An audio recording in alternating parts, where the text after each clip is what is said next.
Chase from Minigame here, coming at you live in SGC 2015. Introduce yourself. I'm Sam from FreakZone Games. Worked on Angry Video Game Nerd Adventures, made Angry Video Game Nerd Adventures, and Jump and Shoot Attack with ScrewAttack. I also made Beddoes, The Hands of Fate, the game before that, and I flew out from England to be here in Texas.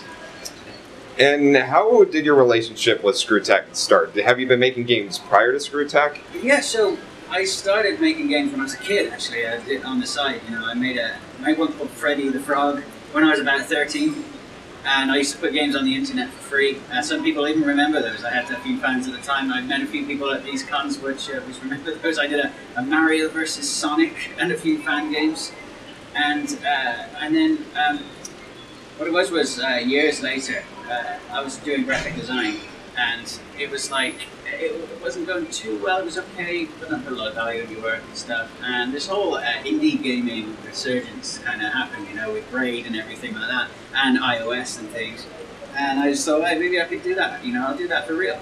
And so I gave it a shot, and I made a few games that I released commercially, and then I did the video game adaptation of the worst movie of all time, Beddoes, The Hands of Fate. I mean, the movie was so bad that they forgot to put copyright on it, which meant I could make a game of it, right?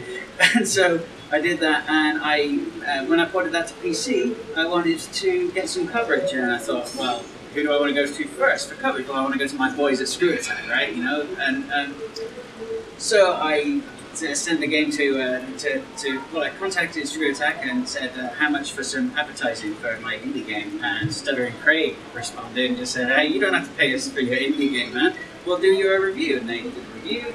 They quite liked it, and Craig said, you know, I think you've got the retro style down. And if you ever want to work with us on something, and being that for years I was always like, I want to be the guy to make the Angry Video Game Nerd game. With so many ideas, I think it could go so well.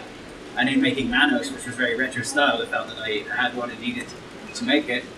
And so I pitched it to them, and we got working together. And, you know, they liked what I did, and I loved what they, you know, the direction they gave me towards it. We worked together really well, and you know, and so then I came back to them for Jump and Shoot Attack, and now Angry Video Game Nerd Adventures 2. So what is the first Angry Video Game Nerd Adventures? Or actually, maybe describe what Angry Video Game Nerd is to those who don't know. Cool, okay. So, so as you don't know, and you should, Angry Video Game Nerd was like, he's like a YouTube blogger, you know, but this was before YouTube even happened that this guy got started, and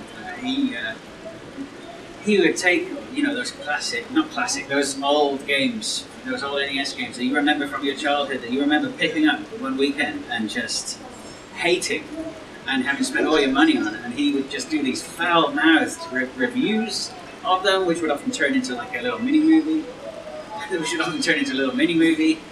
And you know, the guy's a filmmaker above all else, and so these reviews were such high quality and such charisma that this show really kicked off, and it's inspired so many video game review shows, and just guys which do their YouTube shows about video games. You know, John from PBG, Cad Icarus, all of these guys, they're you know, so inspired by James, was so seminal. And it's such a great show. You should check it out because it's foul-mouthed, as a warning, but it's funny as hell, and it's charming and smart, and it'll give you a little bit of education about not so classic video games as well. Yeah. And so that brings us to the game adaptation. What is that about? So the nerds always ranting on about terrible old video games. And, you know, the old school games, and, you know, there's just the worst of the worst, and also some of the ones which were okay, but, you know, just taking all the things that were terrible about them. And so Angry Video Game Nerd Adventures, the story of this is that the nerd plugs in a cartridge into his Nintendo, which sucks him into game land, a lot like Captain N. And he has to, you know, he becomes a sprite, and he himself has to go through the challenges of actually being in a terrible video game. You know, you got him, you got some of his friends from the show as well, and you know, you go through a kind of Mega Man-esque gameplay with a bit of Contra, a bit of all the classic, and it's kind of celebrating all the terrible video games, but in a good way. You know, I want it to be like the grindhouse of video games, where it celebrates badness, but resulting in something good. And what was it like developing the game? Like the journey of developing the original AVGN Nerd Adventures? So it was pretty interesting. So a lot of they give me a lot of freedom. They have me pitch the game, come up with the ideas and things. I came up with this insult generator, which was like Mad Libs. It would take words from a database, words that I can't really say in this interview, very bad words. Yeah. And it would form like a I'd rather something than play this something game anymore. You know, and the idea is that the whole while the nerd is in this game, he hates it, and he's reviewing the game as you play it. So I threw that concept in, and Craig loved that, and then they gave me quite free rein on the level ideas, but they also put in their own ideas, and often I'd go away, just design some levels, make some music, make some sprites. They take a look, they give me feedback. Of course we've got Stuttering Craig, the main guy who's testing the game, who is a pro at video games, and so it was always, hey, make it harder, we want a hard game, So we made a really hard game, and really rewarding, and always fair. And I think it's struck a chord with a lot of people. A lot of people that wanted a really hard, genuinely hard, old school game, but which was also fair. They got what they wanted, and so now we're doing a sequel.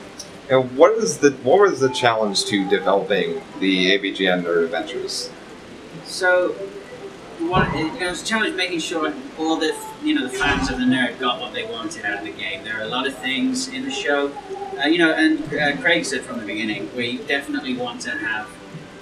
This has to be the ultimate angry video game nerd game. If you can think of something AVGN related, it should be in there, And so we tried everything we could to get everything people could want in there. But a lot of AVGN, being its reviews and its fair use, has a lot of characters which are copyrighted by other people. So we get a lot of fans saying, why isn't Bugs Bunny in it? Well, why isn't Bugs Bunny in it? Because Bugs Bunny is somebody else's character, right? So there's a lot of things like that. And have references and maybe parodies and things and stuff. But also there is, we have cameos in the game, and as many cameos as we can get, there are always going to be people saying, oh, why isn't this person in the game? Why isn't this person in the game? And, basically, if it was to do with AVGN, we tried, can't always get everybody in, but, so some of the challenges were things like that, making sure that it had what people want out of it in every way.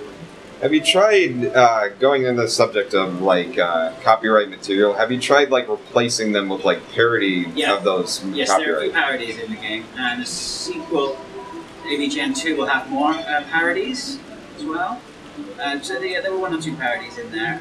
Some things like Bugs Bunny, for example, we talked about doing a Rick's Rabbit, but in the end we decided that the boss of that stage would work better as something else, and so we didn't use it, but also I feel like in some cases you can do the parody, in others where it's, like the Bugs Bunny episode of AVGN was so iconic that it's probably better to not have an appropriation and just to not have the character at all.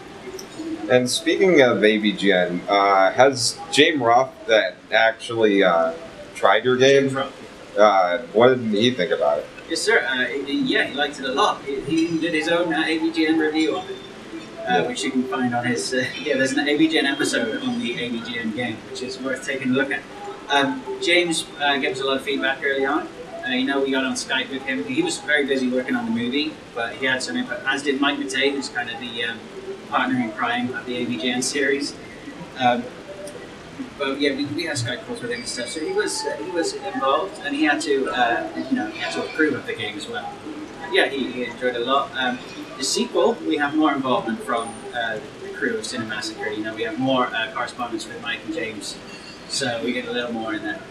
And now you are developing a sequel, and while trying not to step into territory that you cannot explain, what do you think you can say about AVGN 2? Okay, so AVGN 2, it's bigger and better. It's the cliche to say that about a sequel, but it is. It's bigger, it's got more levels. I think it's better because it's got more variety, and we've learned a lot since the first game. It's going to mix things up a lot of new stuff. We got a bit of Board James in there, we got a bit of Monster Madness in there. These are all these other Cinemassacre properties, the stuff from the AVGN movie. All kinds of Cinemassacre stuff all in one place, but still, the heart of it is AVGN. I think, going from Mega Man 1 to Mega Man 2, just bigger and better, and everything we learned from the first. There are a lot of people who want to get into game development. What advice do you have for those? Oh man, find a really bad movie that they've got the copyright. No. I had stuff before that, but go into it and learn to develop games and try and meet people, You want to be like Shia LaBeouf and say, you know, yesterday you said tomorrow. You know, just get started and do it, and you know, learn whatever you can. Hey, read the books, you know, read the recommended books, watch the YouTube channels, watch Extra Credits, watch this, but also take it all with a pinch of salt, because games are so, they're so like personal to everybody. You know, what your idea of a good game might be different to somebody else's idea of a good game. So I think a lot of people fall into the trap of like watching Ego Raptor explain Mega Man and then be like, okay, this is how we do level design, but it's so, you know, it's so personal and so different for everybody, you know, so you gotta, it's art, you gotta put what's in your heart and put it out on there. It's just the guy that uses other people's characters. Yeah. I guess the last thing I could say is what sort of like games, like not related to AVGN, do you plan on working on? Or is there like any ideas that you want to go beyond being based off of a movie or a TV show or a famous person? So Manos, The Hands of Fate Director's Cut comes to Steam, should be this month. So that's awesome. I mean, you know, the release date is set for this month, so providing there's no further delays, that will be ready. There are more games I want to work on. There are more games I want to work on with ScrewAttack as well as on my own. I want to do a couple more mobile games if I can as well, like Jump and Shoot Attack. I can't really talk about many of them just yet because I want to reveal these when the time is right. But I got some pretty awesome ideas. I want to go a lot bigger, and I got some ideas. I got a lot of very original ideas, not always using other people's characters as well to go to visit when the time is right. Really looking forward to what's coming from FreakZone, and look forward to seeing more of everybody at SGC. Oh, that'll be it. Thank you so much. Thank you.